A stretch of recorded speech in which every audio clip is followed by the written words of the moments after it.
Assalamualaikum warahmatullahi wabarakatuh. Bagaimana kabarnya anak-anakku semuanya? Semoga dalam keadaan sehat walafiat. Saat ini kita akan belajar bahasa Indonesia kelas 7 semester 1. Materi pertama yang akan kita pelajari dari semester 1 adalah teks deskripsi. Kompetensi dasar pada pertemuan kali ini ada dua. Yang pertama, 3.1 mengidentifikasi informasi dalam teks deskripsi tentang objek. Bisa sekolah, tempat wisata, tempat bersejarah, dan atau suasana pentas seni daerah yang didengar dan dibaca. Kedua, 4.1 menentukan isi teks deskripsi objek, bisa tempat wisata, tempat bersejarah, pentas seni daerah, kain tradisional, dan lain-lain yang didengar dan dibaca. Tujuan pembelajaran: setelah mempelajari materi ini, siswa diharapkan dapat: pertama, mengidentifikasi ciri objek teks deskripsi. Kedua, mengidentifikasi jenis teks deskripsi. Ketiga, mengidentifikasi isi teks deskripsi. Keempat, mendaftar penggunaan bahasa pada teks deskripsi. Dan yang kelima adalah menentukan isi teks deskripsi. Pokok bahasan yang akan kita pelajari pada hari ini adalah: yang pertama, pengertian teks deskripsi. Kedua, ciri-ciri teks deskripsi. Ketiga, jenis teks deskripsi. Keempat, ciri penggunaan bahasa pada teks deskripsi. Dan yang kelima adalah menentukan informasi teks deskripsi. Sekarang kita akan memasuki pokok bahasan yang pertama, yakni pengertian teks deskripsi. Teks deskripsi adalah teks yang menggambarkan secara jelas objek, tempat, atau peristiwa yang sedang menjadi topik kepada pembaca, sehingga pembaca seolah-olah bisa merasakan langsung apa yang sedang diungkapkan dalam teks tersebut. Pokok bahasan yang kedua yaitu ciri-ciri teks deskripsi. Yang pertama, menggambarkan atau melukiskan sesuatu. Kedua, melibatkan kesan indera gambaran objek secara jelas. Ketiga, membuat pembaca atau pendengar merasakan sendiri teks deskripsi tersebut. Yang keempat, menggunakan bahasa baku dan ilmiah. Dan yang kelima adalah menjelaskan ciri-ciri objek secara terperinci. Pokok bahasan yang ketiga adalah jenis teks deskripsi. Jenis teks deskripsi dibagi menjadi dua, yaitu berdasarkan tujuan dan berdasarkan bentuknya.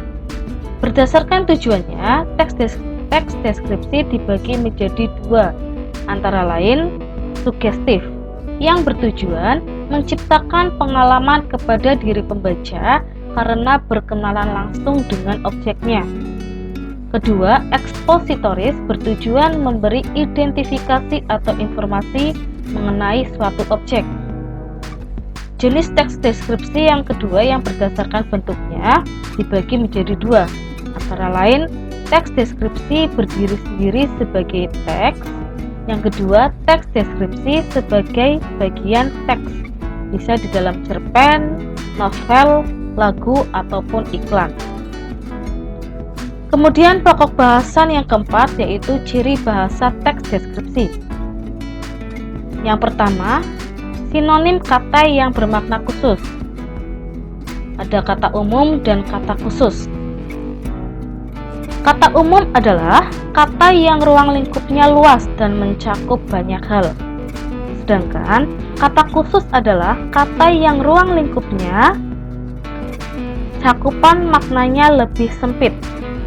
Contohnya, kata umumnya adalah warna, berarti kata khususnya hijau, merah, kuning, ungu, ataupun contoh yang lain adalah kata umumnya melihat. Berarti kata khususnya adalah menatap ataupun melirik. Kemudian, ciri bahasa yang kedua yaitu menggunakan kalimat perincian.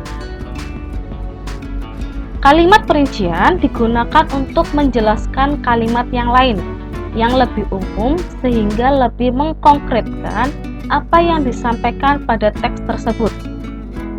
Contohnya dalam kalimat ibuku orang yang sangat baik. Kemudian kalimat perinciannya dalam teks tersebut, dia berusaha menolong semua orang, dia ramah dan tutur katanya lembut kepada siapa saja. Nah, itu merupakan kalimat perincian dari kalimat ibuku orang yang sangat baik. Kemudian, ciri bahasa yang ketiga adalah menggunakan kalimat yang seolah-olah bisa dilihat, bisa didengar, dan dirasakan. Contoh kalimat yang dapat dilihat. Kulitnya kuning langsat. Kemudian, contoh kalimat yang bisa didengar, bernyanyi kecil. Dan contoh yang ketiga yang bisa dirasakan, yang seakan dapat merasakan atau dirasakan, yakni kalimat rasa hangat berbaur dengan lembutnya embusan angin sore melingkupi seluruh tubuh. Kemudian ciri yang keempat adalah menggunakan pilihan kata dengan emosi yang kuat. Contohnya dalam teks ada kata merah, kemudian dilengkapi dengan kata emosi yang kuat, bisa menggunakan merah menyala atau merah merona. Kemudian, ciri kebahasaan yang kelima yaitu menggunakan majas perbandingan. Biasanya yang sering digunakan dalam teks deskripsi adalah majas personifikasi, majas simile, dan majas metafora. Majas personifikasi adalah majas yang membandingkan benda mati seakan-akan bersifat seperti makhluk hidup. Contohnya, lukisan itu menatap lembut kepadaku. Kemudian, yang kedua yaitu majas simile adalah majas yang membandingkan dua kata atau objek yang jelas secara eksplisit yang mempunyai kesamaan sifat.